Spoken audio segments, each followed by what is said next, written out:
The Pilgrim and the Mountain of Light. Happiness is not at the destination. It's in every step of the journey.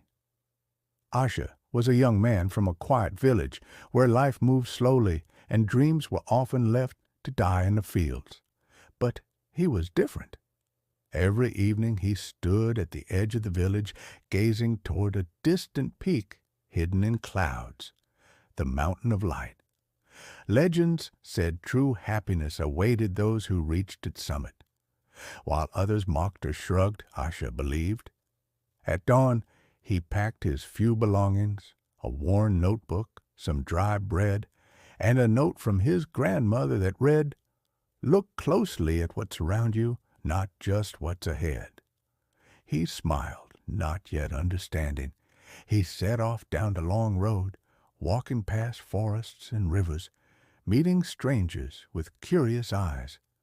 Many asked him why he sought happiness so far from home. He would only smile and say, "I need to see it for myself." One morning, by a quiet stream, an old fisherman invited Asha to sit and drink tea. "You know when fish bite best?" the man said. "When I sit still." Asha chuckled politely, not yet grasping the meaning, but soon the road darkened. Lost in a foggy forest, Asha panicked, turning in circles. "I just want to find happiness," he shouted into the mist. Only silence answered. Eventually, he sat still, closed his eyes, and let his breath guide him. The path revealed itself in stillness. A kind potter later gave him shelter and taught him to shape clay. "Every bowl is imperfect," she said, "but the tea is still sweet." Her words sank into his soul. Then came a storm. Rain soaked his pack, ruined his bread. Angry, he yelled at the sky, but then lay back, letting the rain wash over him. As drops landed on his face, he laughed. This is real." In a small hilltop village, he helped rebuild a broken bridge. Children sketched his face with smiles.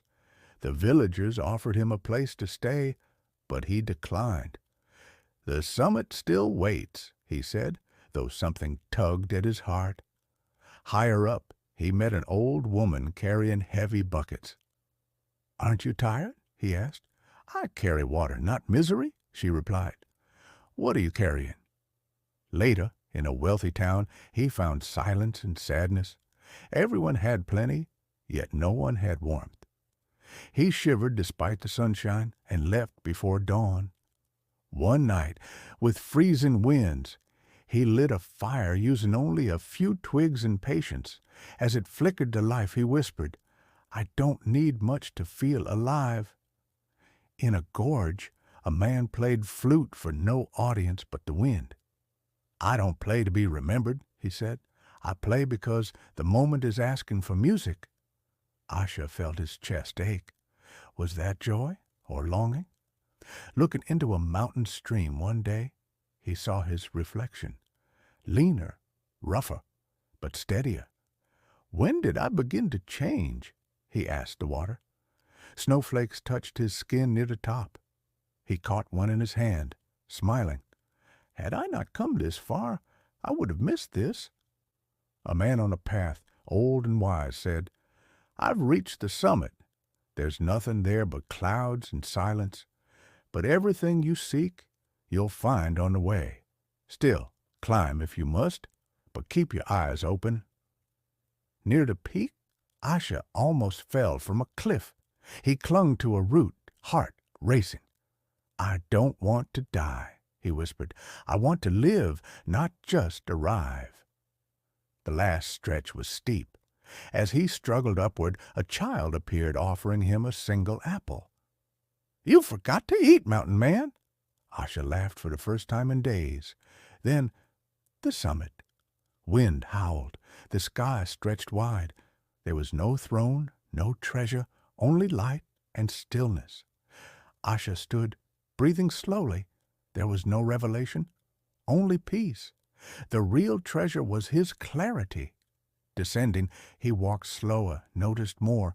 He stopped to help others, watched sunsets, laughed with strangers. The road home had never felt so alive. Years later, now an old man, Asha sat beside a young traveler. "Where is happiness?" the child asked. Asha smiled and pointed to the boy's heart, then to his feet. "It's in every step," he said, "if you're paying attention."